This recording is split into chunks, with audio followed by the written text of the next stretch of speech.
Angie Hamilton, and I grew up in Montreal, Quebec. I have two siblings, and I went to law school there. And then when I graduated, I moved to Toronto, and I practiced law for close to 20 years as a tax and estate planning lawyer. Well, I guess, addiction runs in my family. So I am the daughter, mother, aunt, and cousin of someone with addiction, and usually, quite often, other mental health conditions. So it has really affected not just my immediate family, but my extended family.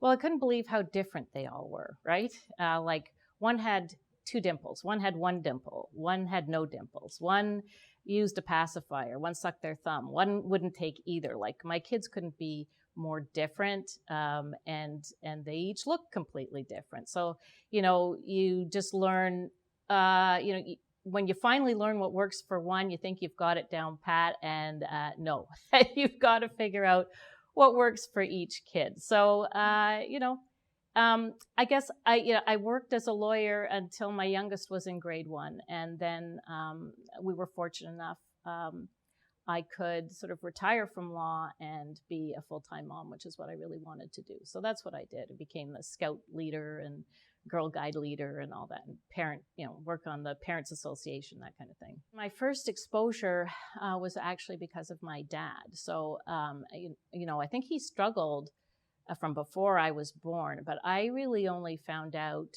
when I was around 12 years old, and he came back from a business trip, and I could hear my mother talking to him, and she said, "You coward." And like, what? That's my dad. He's my hero. What? Like, what? And he had a bottle of alcohol in his bag when he came home, and my mom had really I guess, hidden all of this from me, and I'd never seen him impaired. So that was my first introduction, was kind of a fight about what this was. And then scarier than that, though, really was about a year later when he came to my 14th birthday party. He arrived from out of town, and he was really, it was alcohol he struggled with, and he was really impaired, and he, was slurring his words and kind of staggering. And as a kid, it's really scary to see someone you love so much not really in control of their mouth, of their legs, their arms, and it was really painful. It was really scary. Now, having kind of experienced observing that growing up, were within the context of your son's addiction, do you find that having that previous experience was able to maybe identify potential problems as they were kind of arising within addiction and substance use? Well, you would think so. But no, I mean, actually, I first found out there might have been an issue because I was the president of the Parents Association. It was actually the vice principal of the school that told me that they thought my son was using illegal substances at the time. So it was cannabis and perhaps other substances as well. And I was like completely shocked. But my son had struggled with behavioral issues, really for several years before that. And I can't really explain it because I should have maybe expected it, because it does tend to run in families. But if I'm perfectly honest, I think I thought, well, my husband and I, we're going to be the best parents ever, so this isn't going to affect us. And wow,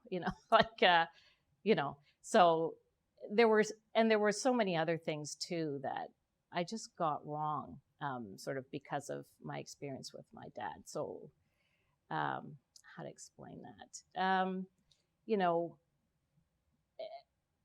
That it's back with my father. So when I was like 12, 13, 14, it was extremely shameful. Like, that's what I learned, how my mother told me about it, how I learned about it. It was something, that was not to be shared with anybody else. There was no discussion of getting support for anybody else in the family other than my father. And that was really just, AA and abstinence only. And, my dad did tell me for him, and again, it was alcohol, that one sip and I'm gone. He did get into like long-term recovery when I was 16, but he would say one sip and I'm gone. So my understanding of addiction was anybody who struggled with addiction had to be abstinent from every substance, or they would have a problem with everything. And I've done a lot of work, and I realize that's not quite right. That is right for some people, and I'm sure it was right for my dad. But so I came into it with a lot of misconceptions. I wasn't really educated about what it was or how to deal with it. It's frightening, because I'd like to say the penny dropped right away, but I guess it didn't take too long. But, initially it was just fear as opposed to, I don't know, we always want to know, like, how do we stop this? How do we get him back on track? How do we make sure he's okay? And so we always, I guess, went to get help. I don't suffer in silence. I like to get, I talk to people. So I knew I needed support, and I wanted to do the best for him. So, we did start to get educated on what addiction is and isn't, and get help for us. And I still remember making that call to, a place that provides counseling to people with addiction and family members, and so naively kind of saying, look, like, my son doesn't want any help, but so is there any point in like me coming in and getting some help? And they were like, oh yeah, we can help you, right? Which is a conversation subsequently I have with an awful lot of parents, right? It's like, sort of like, well, there's nothing we can do because they don't want help. And it's like, no, actually there's good news is there are things you can do. You have to learn about it, and there are things you can do that would be, harmful, and things that might be helpful. Well, I mean, we took a harm reduction approach, right? It didn't come easily. Like, we were big on providing unnatural consequences, right? So like, if you do this, then you're grounded, or if you do this, then or you can't go out till you're finished your homework, or, because his marks started to slide. So we were big on unnatural consequences. And, you can only do so many of those, and you realize, well, none of this is working. Like, we even actually at one point removed the door from his bedroom and said, we'll put it back on when you can go 3 days without having, cannabis in the house. And, he had a younger sister and an older brother, and it was really affecting the entire family. And again, a big chunk of it wasn't just substance use, it was also the behavioral issues. So eventually, with more help, we realized it's not about unnatural consequences. It's about natural consequences. And that's just so much harder, right? That's let them fail, let them miss school, let them, like a lot of harmful things. And that was really hard to do for us, but we did that. I mean, you get to the point where you realize you have no control over this. And that's really hard when your child is self-harming. You just want it to stop, right? And so it's a learning process, and you learn that's not what you can control, What I wish I'd known right from the beginning, and what we do now, is we practice craft, community reinforcement, and family training, and sort of motivational interviewing. And so there were a whole bunch of skills I wish I'd had at the time that I then learned. And it helped, it's not a complete solution, because again, you don't control it. It's just not in your control, but you can look after yourself, and you can pay attention to the other kids in the family. It's really, the impact on the family, especially the other children, is a little, we don't talk about that enough. It's one of the reasons why I think intervening early is really important. It's not just about the child with substance use disorder. it's about their siblings, it's about their parents, it's about their extended family, because there's repercussions through everything, right? I think, and maybe because of the sort of extended history in my family of addiction, I didn't really feel in the immediate family there was a tremendous amount of stigma. But certainly there was with with friends. I really lost my best friend over this, who blamed me for my son's addiction. That was very painful. So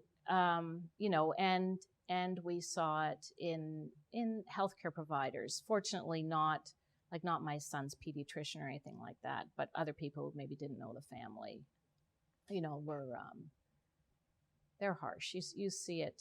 You see it in the medical profession. I think I have a love-hate relationship with harm reduction. I'm totally good with my version of harm reduction, but it's not the same as everybody else's, and I don't even know if it's sort of the mainstream. But so harm reduction to me is reducing the harms of using substances. So it's not trying to ensure somebody's abstinent. It's just making sure when they use that they're as safe as possible. And obviously, as a mother, I'm in favor of all of that. The problem that I have is, to me, there's some ideology involved right now in what is harm reduction. Okay, so there are 3 parts of harm reduction I think most people think of. They think of decriminalization, a possession for personal use. They think of regulating substances, and they think of no coercion. That tends to be what people think of. I'm good really with the first 2. And I would say regulation to me isn't necessarily the same thing as safer supply, but that's a whole other interview. It's the no coercion thing that is problematic to me. So, I think most people in recovery would tell you they were coerced in some way, shape, or form into recovery or into trying to recover. And I actually don't think that's a fate worse than death. I think it's not a fate worse than incarceration. I think it's a fate not worse than sexual exploitation, which to me are often the alternatives to untreated addiction and other mental health conditions. So similarly for me, if someone is ready or not, that's not the most important question. Like if someone has children and because of their addiction, they're not seeking treatment, their parents are raising their children, what about the harms to, the grandparents and the grandchildren? Like, what about harm reduction for them? And in my experience, even providing peer support to other parents, everybody, often their children in active addiction do not appreciate what they're doing for their kids, and they feel extremely guilty and shameful. And they can actually lash out and take it out on the parent, their parents, so the grandparents. It just, the whole thing, that part, it really doesn't make a lot of sense to me, because it's just that to me isn't harm reduction. It's creating all kinds of harms for other people. I guess what I'm saying is I'm in favor for harm reduction at the level of the family, and I think also community matters too. So if someone we've seen it all, Seattle is dying, Vancouver is dying, Canada is dying, and the politicization of this whole issue. But I do care about small business owners whose businesses are suffering because of this. And I care more about the person who's homeless and struggling with addiction and mental illness. But I just don't see how, some of our interpretation of what is harm reduction to me isn't actually reducing any harm. So like a clean needle, that's clear. That's actually prevention of, diseases you can get like HIV, AIDS through a needle. So that's really great harm reduction, and naloxone, but at some point, if people are harming other people, or if people are going to die and they don't want to die, then harm reduction isn't working. And So, for example, you see a whole bunch of, well, we need treatment on demand, yes. And in the meanwhile, if they don't want treatment, we'll just practice harm reduction, and and that'll stave off the worst from happening. And it's like, first of all, there are some programs for people with alcohol, but that's somewhere where we've got pretty good harm reduction, right? It's regulated, it's not illegal. Yet there's tons of people being criminalized for their alcohol use when they've lost control because they harm other people or they drive impaired, right? And that's often the trigger for them reaching out and getting help. But in terms of illegal substances, like, a harm reduction is not a one-size-fits-all solution either. Like, 75% of people are dying in their own homes or residences or apartments or friends' apartments. So, if somebody's got an naloxone kit but uses alone, well, they can't save themselves. And if they aren't seeking help, how do people expect them to survive this? And if they're not on opioid agonist therapy, they use alone all the time. If some people are not well enough to practice harm reduction, what about them? And what if they've got mental health conditions that really affect their ability to make decisions? And addiction in itself, like, it affects autonomy. It bothers me when people start talking about autonomy like everybody who struggles with addiction has it. Like, no, they don't. Like, a lot of them don't, because they don't want to die, but they are, and they don't want to go to jail, but they're doing things that will result in either one of those things. If you're young, you don't have a job, and you're addicted to a substance, how are you supposed to get? It's such a horrible problem. They have, at 14, 15, if you're struggling with an addiction, you have a really grown-up problem. Like, you got debt. You can't afford your addiction, and you can't stop. So that is what leads to other activities that sometimes harm other people, whether it's stealing or selling, and often it's sort of within the family as well, like stealing from the parents. That's the easiest thing, or, all of that. So I guess what I'm saying is I understand a little bit why people think it's a moral failing. It's just that it's because they can't stop and they need to get their substance. So if we address that, you don't have to hold them accountable when they're in recovery. They hold themselves accountable. For me, it was really learning the skills and the importance of nurturing a relationship with someone then that can be very hard to do when they're active addiction. Like, I just want to say, for parents whose kids are on the street and they haven't talked to them and they can't find them, I get that. But like, we're all trying to avoid that, right? And sometimes you can't, because it could be dangerous. Like, there are family members who have restraining orders against their kids. I mean, if you can imagine how horrible that would be. And so it's like de-escalation and craft. So it's a non-confrontational, empathetic, compassionate response. And so it's learning how to allow natural consequences to occur, which it can be really hard for parents. It's learning positive reinforcement, catch them doing something good, because, I think most parents will tell you, like, they feel that their kids hate themselves, and the shame and the guilt is so strong.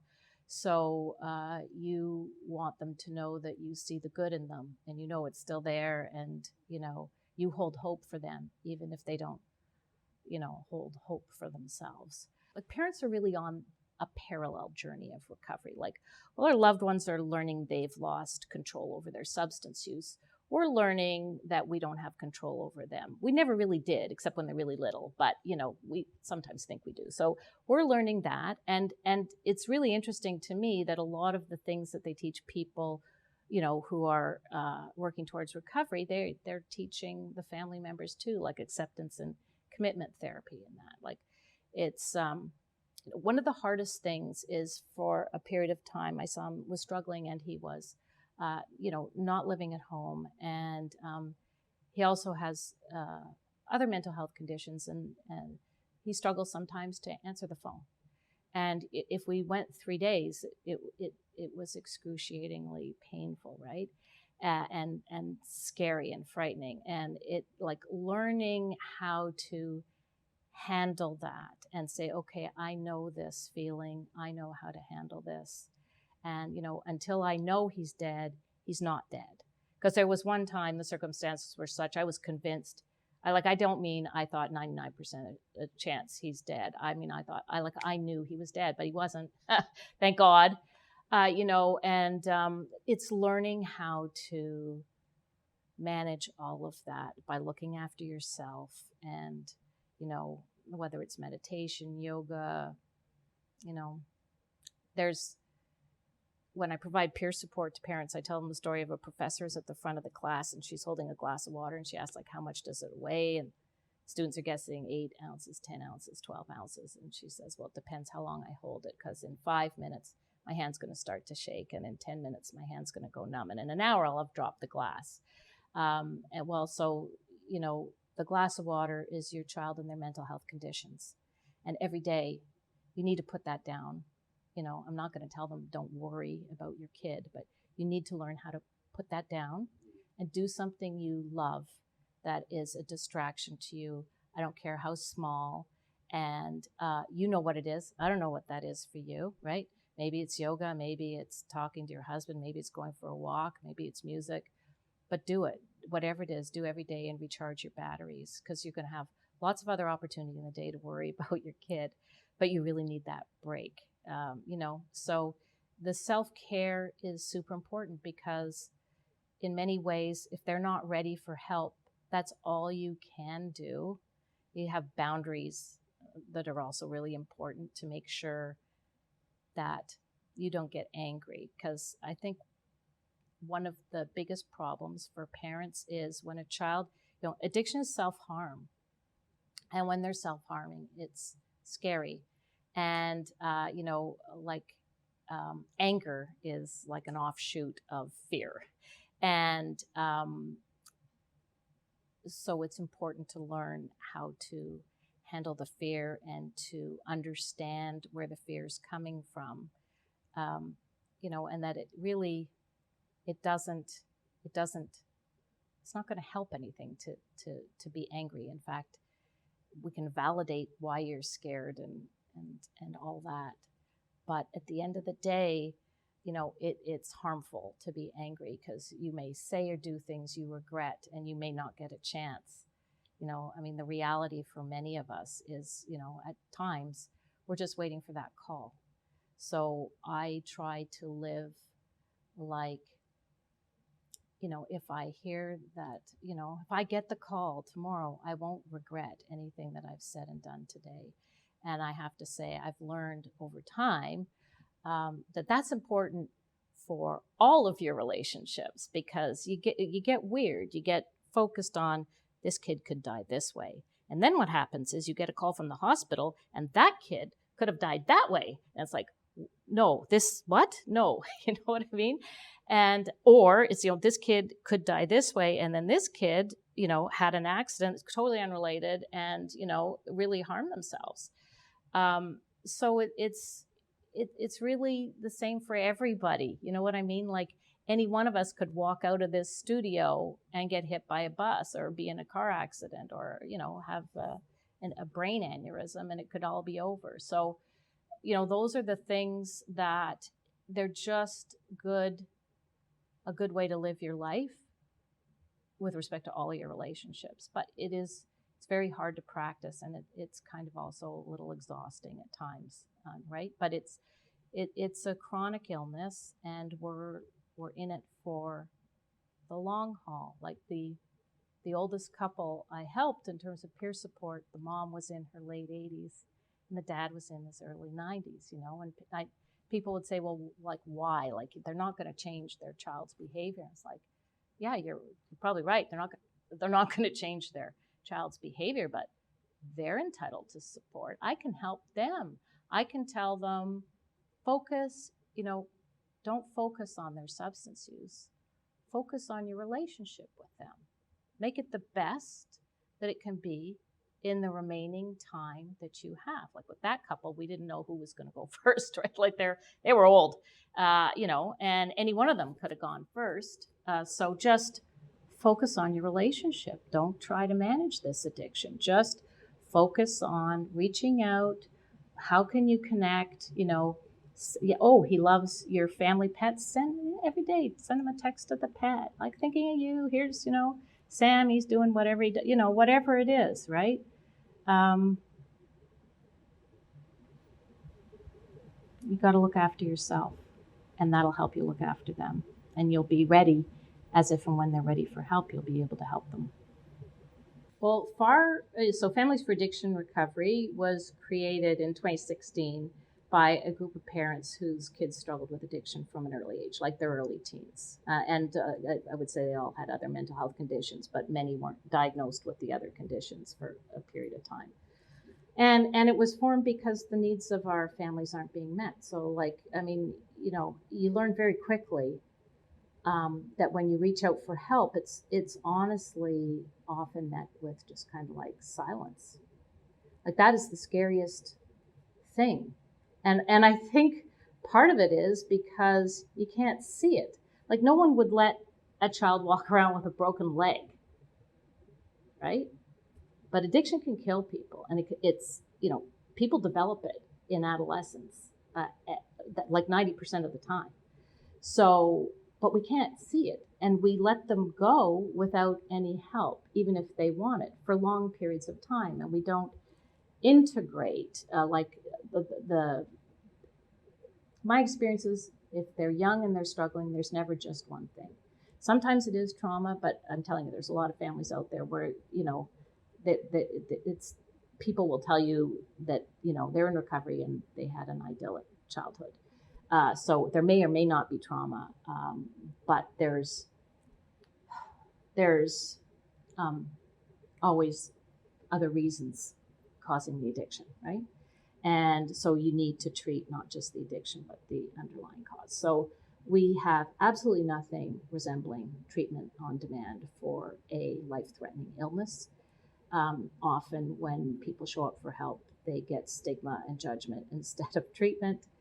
And it's not uncommon, like other mental health conditions, for people to lack insight into their condition or to think they have a problem. So, for example, like the 2017 CCSA, survey of people in recovery, they asked them what are the barriers to treatment, and they mostly, like the number one barrier was not thinking they had a problem or not being ready to get help.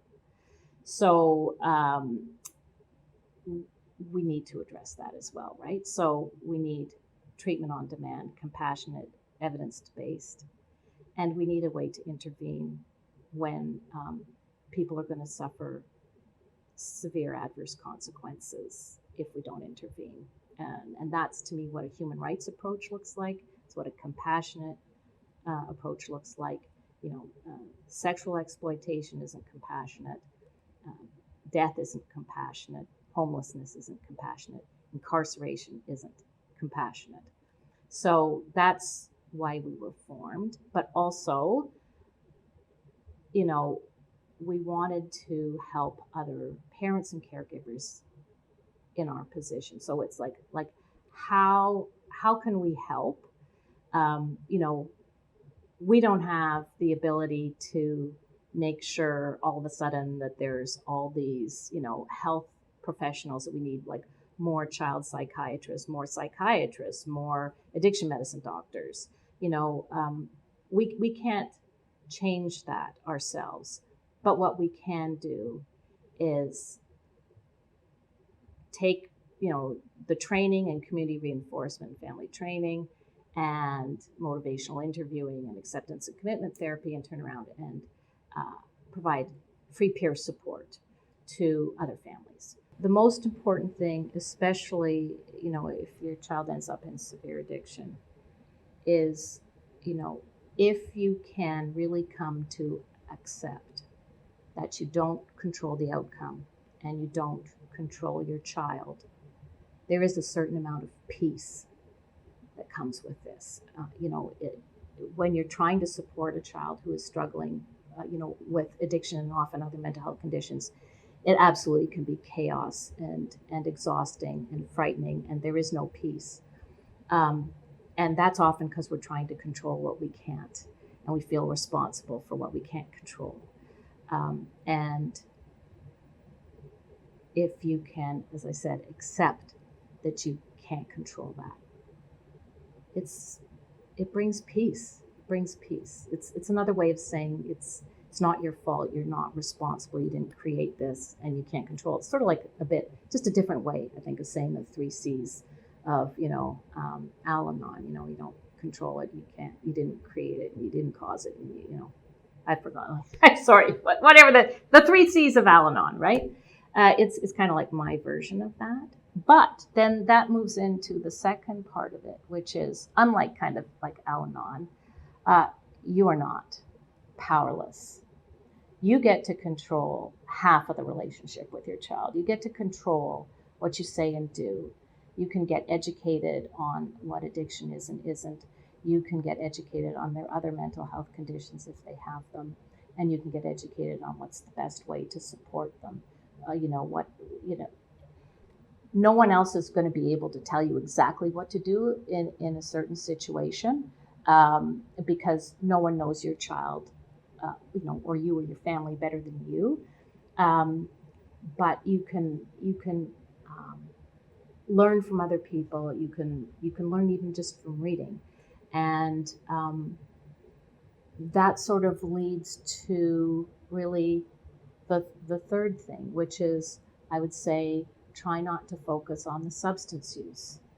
Try to focus on your relationship with your child. I accept that that's difficult to do when they're in active addiction. But if you do that, you will find that you don't have the power of control, but you may have the power of influence. And people in active addiction, they often really, deaths of despair. They don't see a way out.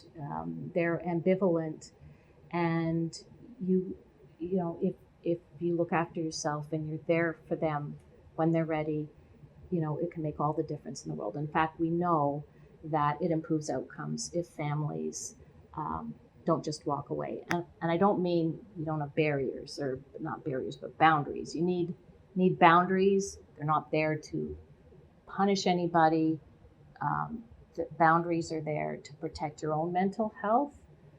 Sadly, sometimes our children can harm other people and can harm their families. So, as I said, sometimes there are restraining orders that have to be put in place.